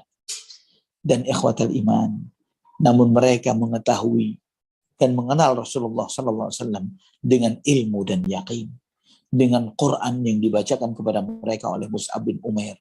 Maka mereka lah telah menjadi ansar Rasulullah, pembela-pembela Rasulullah SAW. Sebelum baiat itu mereka telah berkomitmen untuk membela Nabi Sallallahu Alaihi Wasallam. Maka kita melihat nantinya bagaimana wahyu itu yang di awal permulaan kenabian turun bercucuran di kota Mekah. Tidak lama lagi wahyu itu akan turun bercucuran di kota Madinah. Ya Rabbana ya Karim. Inilah kisah Bai'atul Aqabah yang kedua, dan insya Allah pada pertemuan yang berikutnya kita akan lebih mendalami secara khusus, kita akan bicara keutamaan kota Madinah. Wallahu ta'ala ala wa alam bisawab. Barakallahu fikum. Nah, Ustaz, Masya Allah, sangat terharu sekali ya. Tadi mendengar kisahnya, begitu banyak sekali yang berbondong-bondong, bahkan berebut ingin berbaiat kepada Nabi Shallallahu Alaihi Wasallam. Bibi Abdillah ini makhluk yang manusia yang paling mulia, yang patut kita ikuti sunnahnya dan sebagai qudwah, sebagai uswah kita. Masya Allah. Alhamdulillah sangat terenyuh sekali dengan materinya, dan insya Allah nanti pekan depan adalah pertemuan keutamaan kota Madinah ya Ustaz ya. Namun sebelumnya seperti biasa kita sudah memasuki sesi 2, ya ini sesi tanya jawab. Alhamdulillah di sini sudah ada pertanyaan yang masuk melalui WA tanya jawab pekerja mengaji. Bismillahirrahmanirrahim. Pertanyaan dari Akhi Reza di Kabupaten Bandung Barat. Apakah kedua-belah suku yang ikut berbaiat tersebut adalah suku-suku yang berhasil ditaklukkan dalam perang-perang kecil sebelum peristiwa Bai'atul Aqabah? Apakah demikian ya Ustazi, ataukah ada suku-suku lainnya? Demikian pertanyaannya. Barakallahu fikum ya Ustazuna. Wafikum barakallah. 12 orang ini adalah dari Aus dan Khazraj yang tidak pernah terjadi peperangan dengan Nabi Shallallahu Alaihi Wasallam.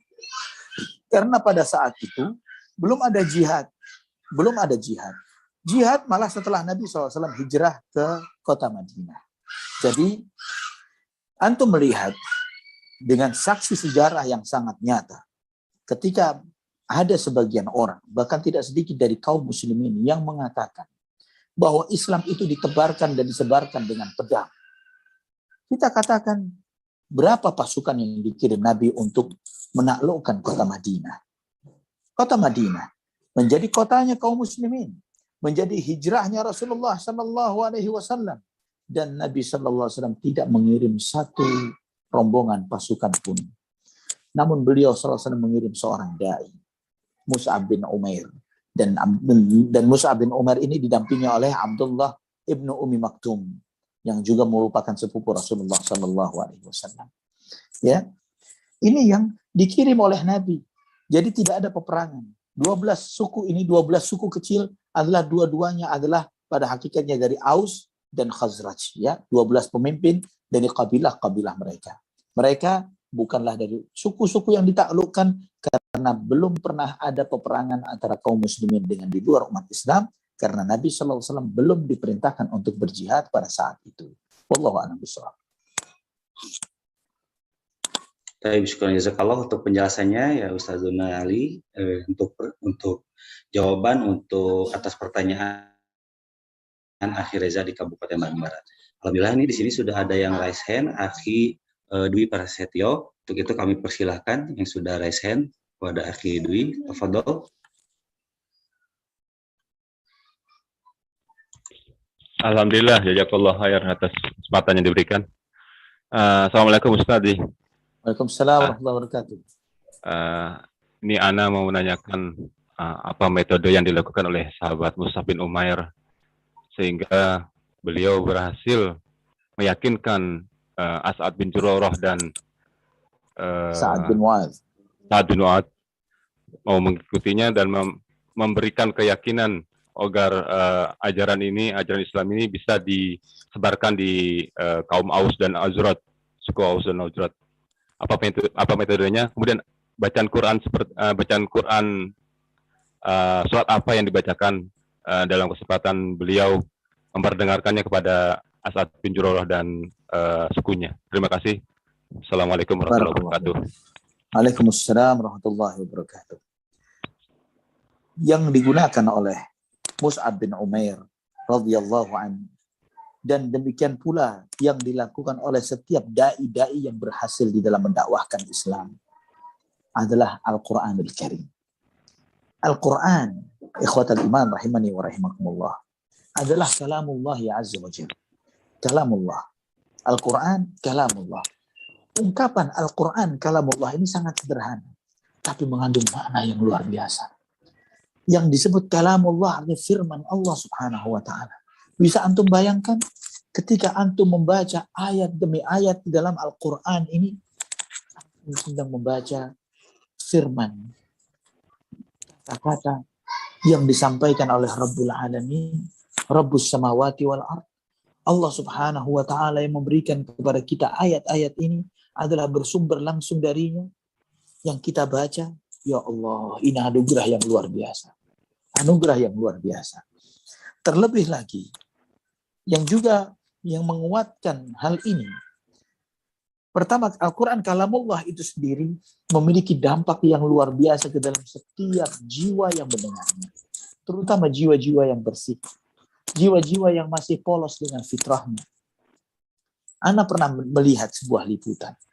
Bagaimana sebagian kaum muslimin yang tinggal di negeri Eropa. Dia masuk ke beberapa store, beberapa toko milik kaum muslimin. Yang sebagian toko-toko itu menyetel murattal. Membunyikan murattal di toko-tokonya. Maka sebagian orang ini, padahal dia orang kafir. Orang barat. Ya bukan orang beriman. Ketika dia mendengarkan, meneteskan air mata. Dia menangis. Kemudian dia mengatakan, "This sound is come from heaven." Suara ini datang dari surga. Dia mengatakan seperti itu. Padahal dia tidak tahu artinya. Hanya mendengar kekuatan kalimat dari ayat-ayat Al-Quran. Memang tidak sebanding. Itulah kenapa kita dimuliakan dengan adanya Quran, adanya hadis Nabi SAW. Ketika kita membaca hadis Nabi SAW, powernya tidak seperti powernya Al-Quran. Setiap yang membaca menyadari hal itu. Bayangkan lagi jika ini dibaca dan diperdengarkan kepada orang-orang yang memiliki tingkat kefasihan yang tinggi. Pemahaman bahasa Arab yang luar biasa. Yang tidak perlu lagi diajari tentang kaidah-kaidah nahwu dan saraf. Tentang kaidah-kaidah balaghah dan bayan. Karena mereka adalah tokoh-tokohnya yang memiliki kepolosan bahasa yang luar biasa pada saat itu.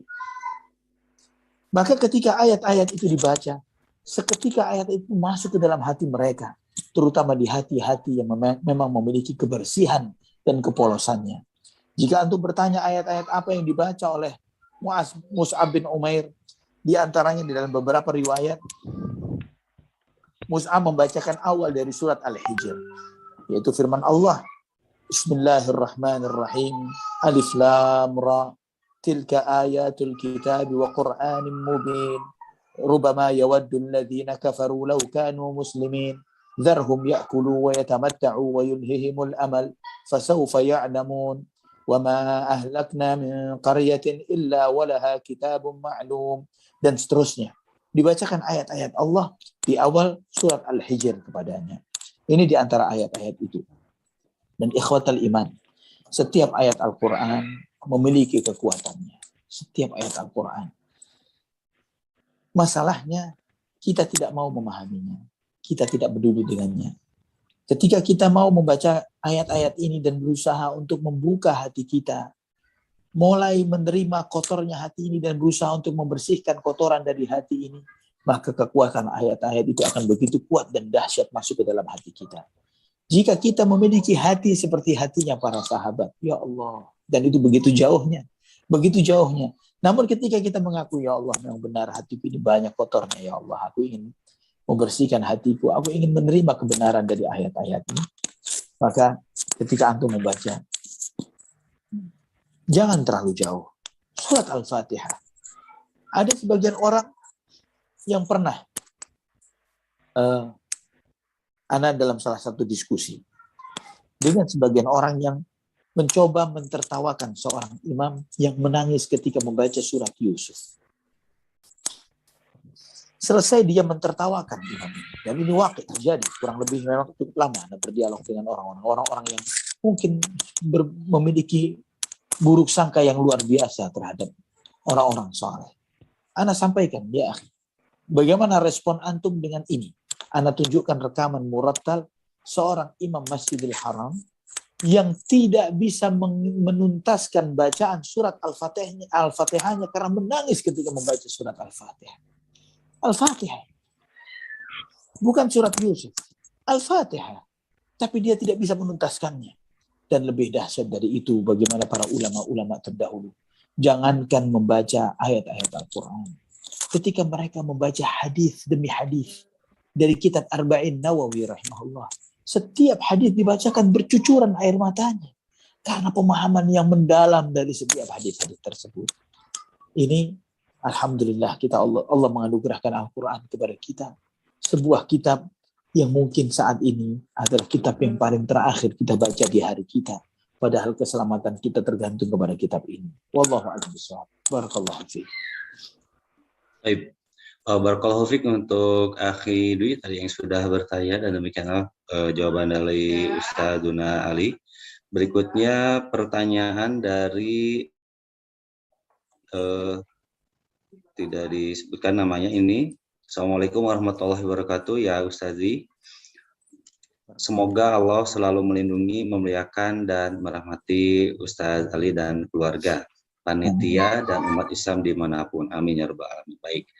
Pertanyaannya adalah, apakah memang karakter orang Quraisy atau Arab itu demikian ya Ustadz, di mana mereka kalau bertemu dengan yang dianggap musuh, tapi musuh tersebut pernah membela kaumnya, maka mereka akan melindungi musuh tersebut? Ataukah kejadian Sa'ad bin Ubadah itu hanya kebetulan saja? Qadarullah wa masyafa'al. Atas penjelasannya ana ucapkan jazakumullahu khairan. Barakallahu fikum. Fiik barakallah. Di awal-awal kajian sirah, ana sering mengulang-ulang tentang karakter Arab, ya, karakter bangsa Arab. Bahwa di antara yang mereka jaga satu dan di antara lainnya, di antara mereka adalah komitmen untuk saling menjaga dan saling melindungi.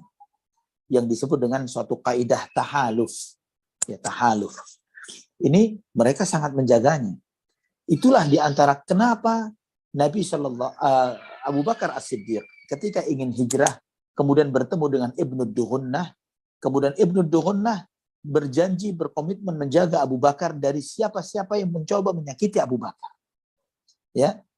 Kemudian juga Jubair bin Mut'im kepada Rasulullah SAW ketika Nabi SAW balik ke kota Mekah setelah apa yang beliau tawarkan kepada bangsa orang-orang di Taif, ya, mereka menolak Nabi SAW.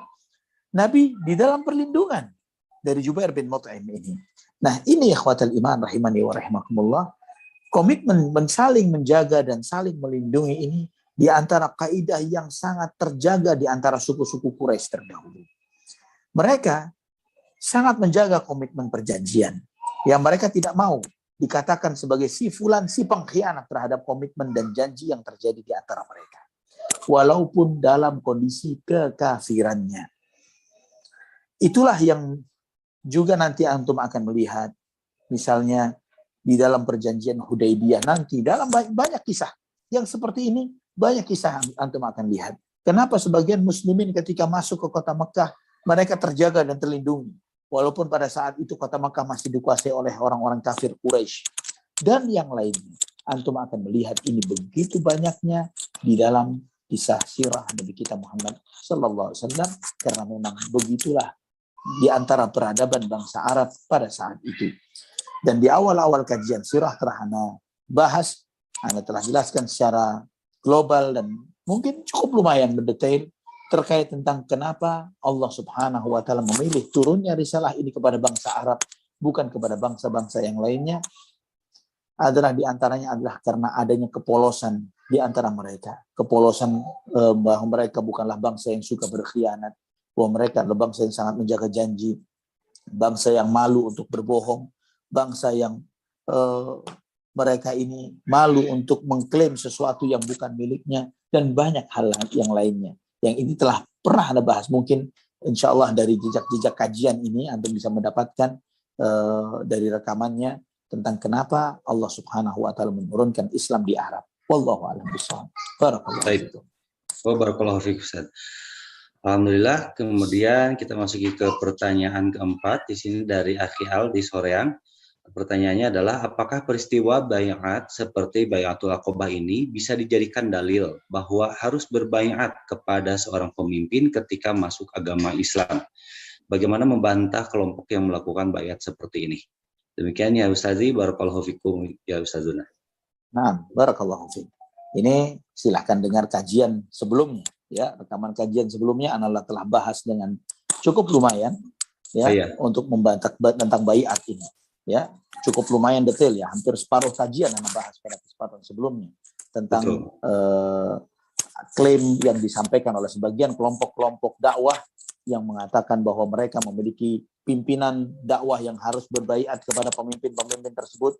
Namun klaim-klaim ini adalah batil dan itulah baiat yang bid'ah, ya, baiat yang bid'ah yang tidak diturunkan ilmunya oleh Allah Subhanahu wa taala. Dan setiap bid'ah itu sesat dan setiap kesesatan di neraka, dan Nabi SAW telah menegaskan, man amila amalan laisa alaihi amruna fahuwa raddun. Barang siapa mengamalkan suatu amalan yang tidak ada contoh dan tuntunan dari kami, itu tertolak. Maksudnya contoh dan tuntunan adalah Nabi SAW dibaiat karena beliau adalah pemimpin kaumnya. Ya, sedangkan mereka yang dibaiat, yang diangkat sebagai pemimpin, namun ini adalah pemimpin jadi-jadian, pemimpin yang tidak memiliki kekuasaan, pemimpin yang tidak punya kuasa, tidak punya teritori, tidak punya jabatan. Beda dengan Rasulullah SAW, beliau utusan Allah Subhanahu Wa Taala, beliau adalah imamnya kaum muslimin, imamnya para anbiya wal mursalin, imamnya seluruh anak Adam nanti pada hari kiamat. Dan ketika Nabi SAW pindah ke kota Madinah, beliau adalah seorang pemimpin daulah. Ya, beliau bisa membuat komitmen dan perjanjian dengan bangsa Yahudi, membuat perjanjian bilateral, membuat perjanjian ini dan beragam perjanjian yang dilakukan oleh Nabi SAW, bisa memobilisasi massa, mempersiapkan pasukan yang bisa melindungi pengikutnya, yang menunjukkan bahwa beliau adalah seorang pemimpin yang nyata. Ya, de facto beliau adalah seorang pemimpin. Dan apakah pemimpin-pemimpin yang dibaiat dari kelompok-kelompok sempalan ini tadi, mereka memiliki kekuasaan, mereka pemimpin sejati, mereka adalah pemimpin terhadap kekuasaan semu yang ada di bawah tanah. Yang harusnya yang membaiat kepada mereka hanyalah yang di bawah tanah, yaitu para tikus saja, bukan orang. Wallahu a'lam bishawab. Baik. Alhamdulillah. Berikutnya ada pertanyaan dari Ibu Ida Rashad di Swedia, ya Ustaz. Insya Allah ini dari jemaah di Swedia. Pertanyaannya, ya Ustazi tadi mengatakan 12 sahabat pengikut Nabi Isa itu adalah yang sering ada di foto-foto yang non-muslim mempercayainya bahwa mereka itu semua teman-teman Tuhan mereka, yaitu Yesus. Apakah betul demikian ya Ustazi? Jazakallahu khairan. Nah, jadi yang di foto-foto yang di kalangan orang-orang Nasrani ini, yang mereka biasanya foto-fotonya itu di, kalau istilah the last supper, kalau istilah apa ya, makan malam terakhir, ya, ketika jamuan makan terakhir, ya, jamuan makan malam terakhir Yesus dengan murid-muridnya 12 Yesus itu. Subhanallah ya ikhwatal iman rahimani wa rahimakumullah. Tentang penggambaran 12 murid itu, ya, memang benar bahwa 12 murid itu adalah murid-murid Nabi Isa alaihissalam yang setia kepada agama Nabi Isa alaihissalam. Ya, Allah firmankan di dalam surat Ali Imran ayat 52. Falamma ahassa Isa minhumul kufra qala man ansari ila Allah qala al hawariyun nahnu ansarullahi amanna billahi washhad bi anna muslimun. Ketika Nabi Isa merasakan kekufuran dari mereka, dari Bani Israel pada saat itu, maka Nabi Isa berkata, siapakah penolong-penolongku? Karena Allah Subhanahu wa taala, maka Hawariyun, murid-murid setia Yesus ini, murid-murid setia Nabi Isa itu mengatakan, nahnu ansarullah, kamilah penolong-penolong agama Allah, ya. Kemudian mereka berkata, washhad bi anna muslimun, saksikanlah wahai Nabi Isa bahwa kami adalah muslim. Jadi 12 murid Nabi Isa alaihissalam ini, sebagaimana agama Nabi Isa alaihissalam adalah Islam, bukan Kristen. Buktinya sederhana ya ikhwatal iman. Ya, ketika antum tanya kepada orang-orang Nasrani, Yesus datang membawa agama apa? Yesus datang membawa agama apa? Ketika dia mengatakan bahwa agama Kristen, show me, tunjukkan kepadaku. Tolong tunjukkan dari Matius, Markus, Lukas, Yohanes, dari 4 Injil ini bahwa Yesus datang membawa agama Kristen. Tunjukkan. Tunjukkan kepada saya bahwa 12 murid Yesus itu dari si Matius, pemungut bea cukai, sampai Yohanes bin Zabadi, bahwa 12 murid itu salah satu atau 12 mereka adalah beragama Kristen. Tidak ada sama sekali. Dan lebih ekstrim lagi, tanya kepada mereka. Ya, tanya kepada mereka, siapa dari 12 murid Yesus ini yang menulis Alkitab atau Injil untuk mereka? Matius kah, Markus kah, Lukas kah, Yohanes kah? Siapa dari 12 orang itu yang termasuk dari pencatat-pencatat Injil? Para ilmuwan Alkitab, sejarawan Alkitab, ya, para pensyarah Injil, ya, mereka menjelaskan dengan sangat mendetail dalam buku-buku mereka sendiri bahwa Matius yang menulis Injil Matius bukanlah Matius pemungut bea cukai yang muridnya Yesus. Bahwa Markus sama sekali tidak ada nama murid Yesus yang bernama Markus. Lukas pun demikian. Yohanes di sini, apakah Yohanes bin Zabadi murid Yesus? Mereka pun sepakat bahwa Yohanes bukanlah murid Yesus. Karena dalam momen-momen yang sangat penting yang dijalani oleh Yohanes, murid Yesus bin Zabadi, bersama Yesus, ya, ketika pada malam di Bukit Getsemani sebelum Yesus ditangkap. Ini semuanya afwan ya, yang kaum muslimin. Ini Ana sampaikan dari versi Alkitab, versi Injil. Tidak ada dalam literatur Islam. Ya, kebetulan alhamdulillah Ana cukup mendalami akan hal ini sudah sekian lama, sudah puluhan tahun Ana mempelajari tentang hal ini dalam kitab-kitab mereka. Ya. Nah, ketika dalam kondisi momen yang paling pribadi antara Yesus, ini versi mereka sendiri dalam Injil, yaitu ketika Yohanes bersama Yesus di Bukit Getsemani sebelum Yesus ditangkap, versi mereka ini semuanya tidak ada ceritanya di dalam Injil Yohanes, ya, yang menunjukkan bahwa Yohanes yang menulis Injil Yohanes bukanlah Yohanes murid Yesus. Ya, ini di antara bukti-bukti tambahan. Dan ditambah lagi, ya, sebagai tambah karena yang bertanya kebetulan hidup dan berinteraksi dengan non-Muslim di sana di Swedia. Ketika Yesus sedang makan bersama 12 muridnya ini pada makan malam jamuan, makan malam terakhir itu, ya, Yesus menunjukkan mana roti, ya, kemudian dia menunjukkan tangannya, dia memotong roti, dia memakan, ya, memakan ikan yang disajikan. Apa yang ingin ditunjukkan oleh Nabi Isa atau Yesus pada saat itu? Ya, apa yang ingin dia tunjukkan? Ya, dan kenapa ketika antum mengikuti misalnya dalam kisah yang dikisahkan dalam Injil Lukas misalnya, digambarkan ketika 12 murid itu pertama kali melihat sosok Yesus, mereka terkejut dan ketakutan seakan mereka melihat hantu. Ya, kalau tidak salah di pasal 22 di Injil Lukas. Nah, itu kenapa demikian? Karena semua kisah desas-desus yang diberitakan bahwa Yesus ditangkap, Yesus mati, digantung di tiang salib dan lain sebagainya, dimakamkan. Ini semuanya tidak ada seorang pun dari 12 murid itu yang menyaksikan. Kenapa? Karena ketika Yesus ditangkap 12 ketika di Bukit Getsemani, semua murid lari. Semua murid Yesus melarikan diri. Ya, jadi mereka tidak ada satupun dari mereka yang menyaksikan prosesi penangkapan, persidangan, penyaliban, dikuburkan. Mereka semua tidak ada satupun yang menyaksikannya. Dan ini membuktikan bahwa Nabi Isa alaihissalam tidak mati di salib. Wallahu a'lam bishawab. Ini sekedar intermezzo terkait tentang ilmu kristologi yang tidak ada sangkut pautnya dengan kajian sirah kita. Barakallahu fikum. Barakallahu fikum. Alhamdulillah, berikutnya ada pertanyaan dari Ummu Nosayo di Depok. Bismillahirrahmanirrahim. Assalamualaikum warahmatullahi wabarakatuh. Izin bertanya, Ustaz, bagaimana supaya perasaan dan emosi seperti di Bai'atul Aqobah ini bukan hanya muncul hanya sesaat yang sewaktu-waktu bisa saja redup, tapi berlangsung terus sampai akhir hayat. Demikian Ustaz pertanyaannya. Jazakumullahu khairan wa barakallahu fiik. Wa fiik barakallah. Ikhwatal iman, untuk menjadi mukmin yang benar, ini butuh perjuangan. Terutama di zaman yang penuh dengan godaan, di zaman yang penuh dengan fitnah, yang juga kita menyadari bahwa letupan dan luapan syahwat dan hawa nafsu ini begitu meluap-luap di dalam hati. Begitu juga bagaimana kita mudah dipalingkan karena hati kita yang tidak konsisten di dalam iman. Kita menyadari akan hal itu, maka kita butuh untuk selalu dekat dengan trigger-trigger keimanan yang membuat kita ini terus terpacu dan terpanggil untuk menjadi orang yang selalu ingat dan diingatkan. Itulah kenapa pentingnya adanya majelis ilmu. Itulah kenapa pentingnya kita untuk terus berusaha beribadah kepada Allah Subhanahu wa taala. Itulah kenapa pentingnya kita punya sahabat dan teman-teman yang soleh dan salihah. Untuk selalu saling mengingatkan satu dengan yang lain. Tawasau bil haqqi, tawasau bis sabr. Itulah kenapa pentingnya kita minta kepada Allah Subhanahu wa taala, ya muqallibal qulub, tsabbit qalbi ala dini.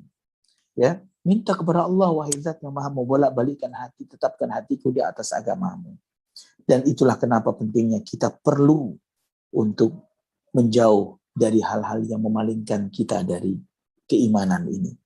Jadi, di samping kita melakukan sebab-sebab yang dengannya iman ini terus terjaga, yang dengannya iman ini terus bertambah dan tumbuh, juga kita menghindar dari segala sebab dan sarana yang membuat kita terjebak di dalam tereduksinya iman, berkurangnya iman, dan lalainya kita dari Allah Subhanahu wa taala dan Rasulnya. Jauhi teman-teman yang mengajak kita kepada dosa dan maksiat.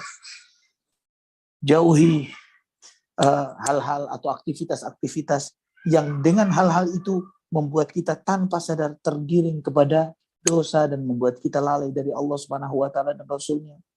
Dan ringankan diri kita untuk segera taat. Ketika misalnya ada ajakan-ajakan kebaikan, entengkan kita, segera. Sedekah. Jangan ditunda. Ketika kita mampu, waktunya sholat, segera sholat. Bisa ibadah sunnah, segera ibadah sunnah. Hal-hal positif, segera lakukan. Jangan pernah ditunda. Jangan pernah menunda kebajikan.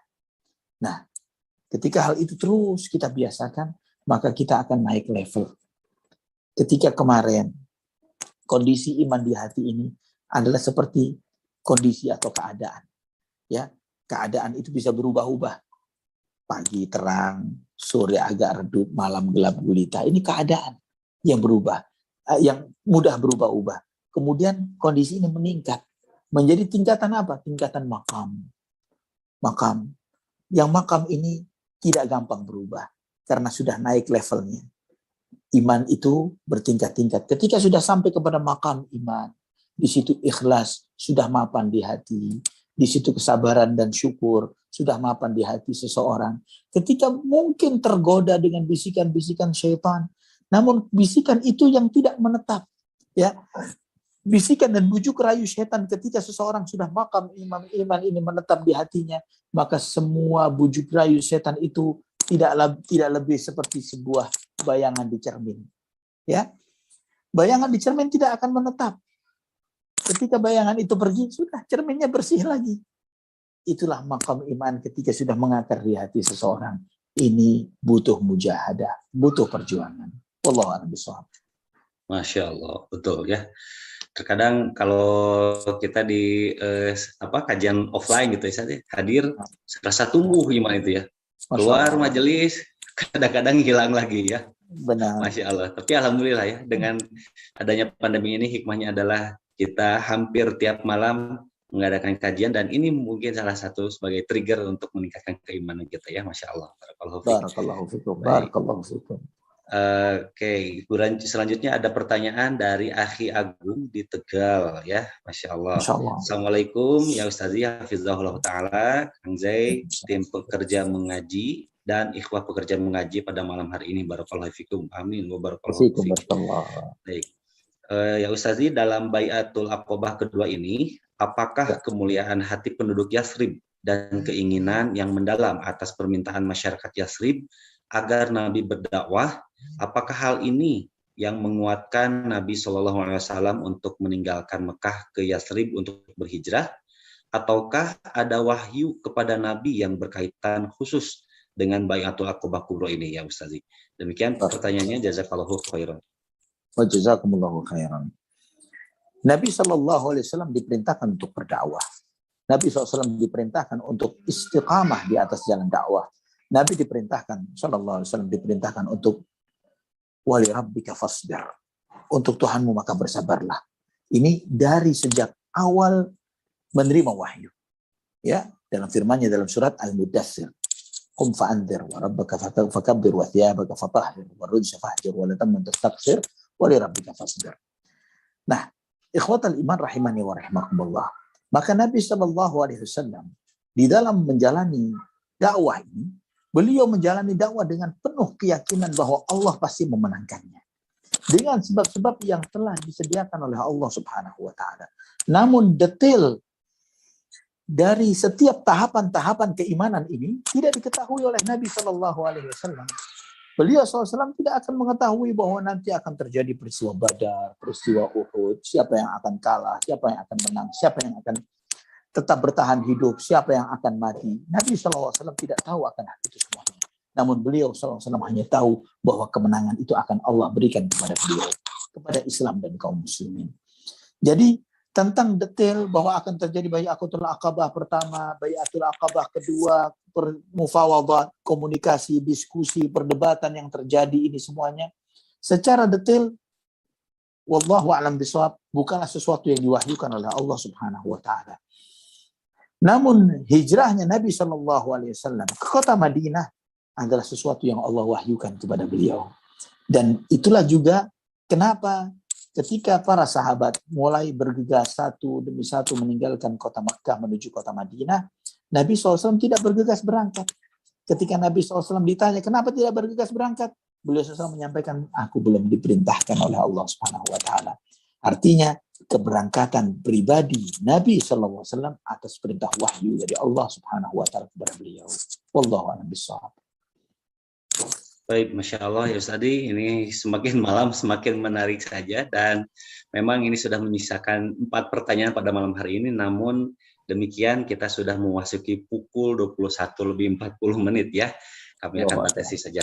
Namun sebelum ditutup ya Ustadz, seperti biasa, Alhamdulillah pada pekan ini, Alhamdulillah ada sponsor yang ingin memberikan hadiah pula ya. Kalau kemarin untuk buku karya Abu Nanda sudah selesai di pekan kemarin dan Masya Allah untuk beberapa pekan ke depan ini ada sponsor dari Umayyah Hijab Store yang akan memberikan 2 kurta pada malam hari ini khusus pertanyaan yang disampaikan oleh jamaah ikhwan. Jadi hadiahnya adalah 2 kurta dari Umayyah Hijab Store dan pertanyaannya boleh dipilihkan Ustadz untuk 2 pertanyaan terbaik untuk mendapatkan 2 kurta. Dan alhamdulillah juga ada salah satu donatur, salah satu jamaah yang hadir pada malam hari ini ingin memberikan hadiah 2 mushaf. 2 mushaf ya untuk jamaah. Jadi total pada malam hari ini ada 4 hadiah yang akan diberikan kepada jamaah. Dan mohon Ustadz untuk memberikan rekomendasi pertanyaan terbaik yang 4 tadi. Tafadhol Ustadz. Masya Allah.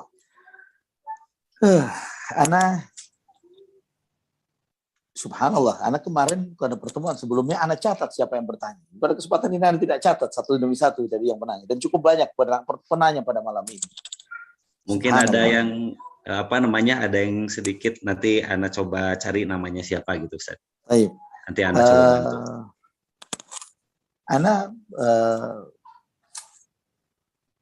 Siapa? Semua Masya Allah pertanyaannya. Barakallahu fikum.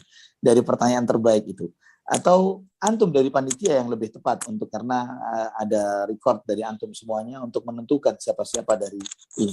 Kalau misalnya Ana tadi sempat terpikir untuk mengajukan pertanyaan sebetulnya. Kalau diperkenankan. Ya. Yang menjawab, artinya yang paling dulu menjawab dengan benar, dia yang berhak untuk mendapatkan hadiahnya. Bagaimana? Boleh, Ustaz. Boleh.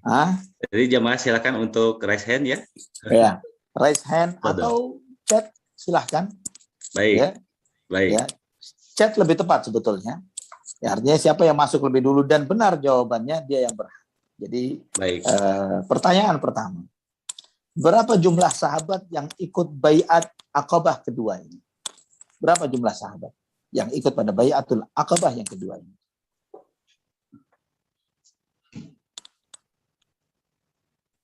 Yang berangkat dari kota Yathrib ke kota Mekah bersama rombongan 500-an orang-orang musyrikin. Di antara mereka ada sekian puluh orang yang mereka ini dari kalangan kaum muslimin yang ikut Bai'atul Aqabah pada malam Bai'atul Aqabah yang kedua. Baik, ini sudah ada yang raise hand Ustaz dari Akhi Agung. Silakan. Ya Ustaz. Alhamdulillah. Ustaz. Allah barik fi. Jazakumullah khair. Antum yang dapat hadiahnya. Masya Allah. Barakallahu fiik, Ustaz. Wafikum Ini barakallah. Agung dari Tegal yang tadi. Masya Allah. Iya, saya Kang Zain. Masya Allah. Masya Allah. Allah. Baik, barakallahu fiik ya. Masya Allah. Kalau yang dari Swedia yang ngajukan jawaban, antum yang pusing untuk ngirimnya ya. Kan sih? Hah? Betul. Baik. Pertanyaan berikutnya. Siapa yang pertama berbaiat kepada Rasulullah Sallallahu Alaihi Wasallam? Siapa nama sahabat yang pertama membaiat Rasulullah Sallallahu Alaihi Wasallam? Baik, silakan jemaah, boleh chat ataupun juga raise hand.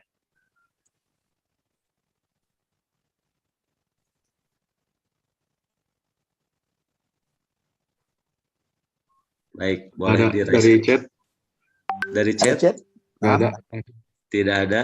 Baik, nanti Di kasih WA waktu saja. tadi udah masuk ke anak. Afwan.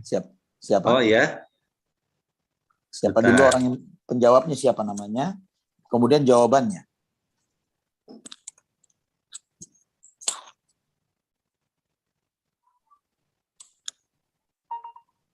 Dari Albaro ya, dari Ukhti Nuraini Nuraini. Albaro, Ustaz, betul? Naam, sahih. Al-Barra bin Ma'rur radhiyallahu Albaro anhu. ya, baik. Naam. Untuk Ukhti Nuraini silahkan untuk menjapri, boleh untuk apa namanya nomor handphonenya, nanti insya Allah akan kami kirimkan untuk hadiahnya ya. Sama alamatnya. Salam alamatnya betul. Dengan imannya sahih. Ya. Baik, pertanyaan ketiga. Siapa sahabat Ansar yang tertangkap oleh orang-orang Quraisy dan kemudian sampai beliau sempat ditempeleng dan disiksa oleh orang-orang Quraisy yang akhirnya pun dilepas akhirnya. Insya Allah. Ya, beberapa kali namanya yang Anda sebut tadi. Sa'ad bin Ubadah betul Ustaz? Nah, sahih. Tapi Sa'ad ini bin Ubadah. yang jawabnya masih sama juga namanya Ustaz.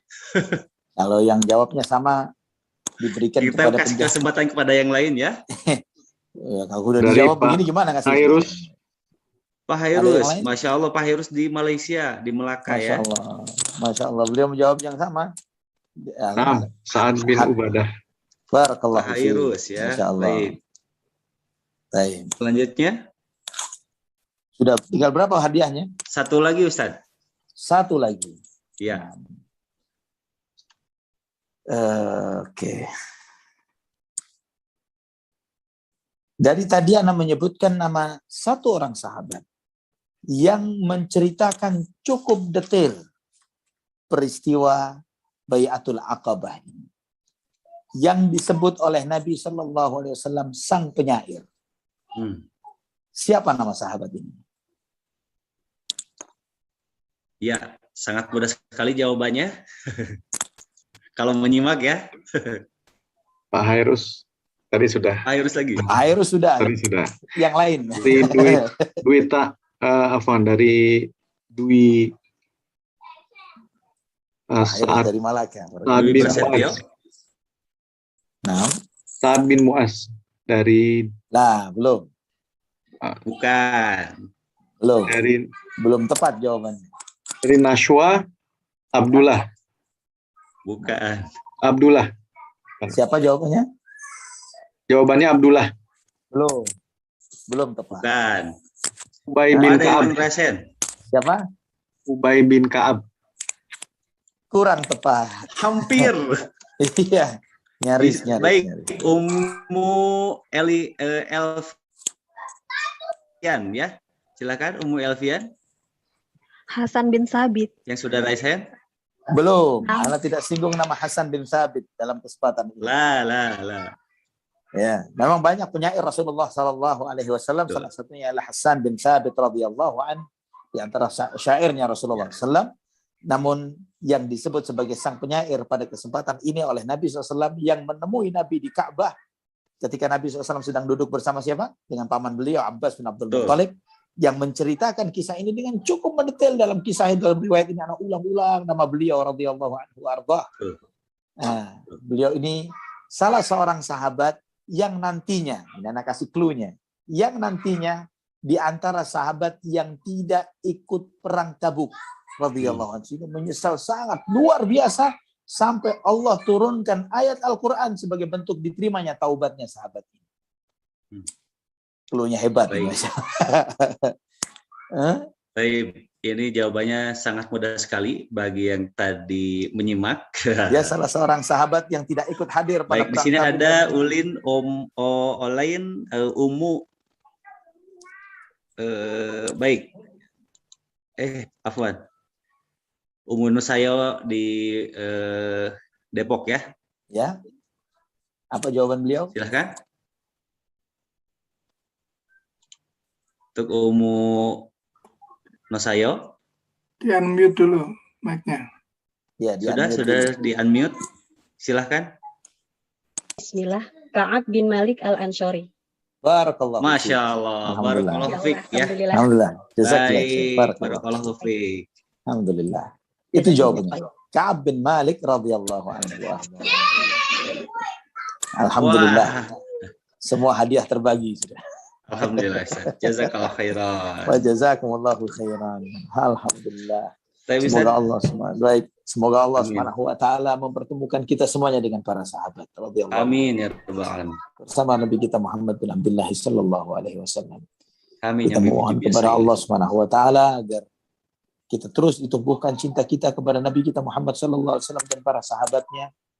Dan Amin. alhamdulillah ikhwatal iman, ketika kita mengkaji sirah sebagaimana manhaj Ahlus Sunnah wal Jamaah, maka kita tidak pernah melupakan peran para sahabat sama sekali.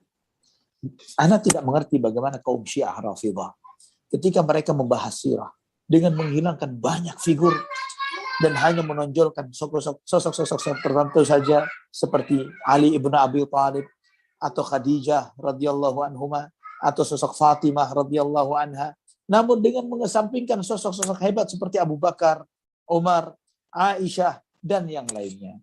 Dan kita bersyukur kepada Allah, cinta kita kepada para sahabat radhiyallahu anhum tidak menghilangkan cinta kita kepada ahlul bait Nabi radhiyallahu anhum ajma'in. Walillahil hamdu wal minnah. Semoga Allah Subhanahu wa taala senantiasa menjaga dan menumbuhkan iman kita di dalam hati kita, dan semoga Allah mudahkan kita untuk terus melanjutkan kajian ini sampai kita selesai mengkaji sirah Nabi kita Muhammad sallallahu alaihi wasallam. Aqulu qawli hadza subhanakallahumma wa bihamdik asyhadu an la ilaha illa anta astaghfiruka wa atubu ilaik. Wassalam.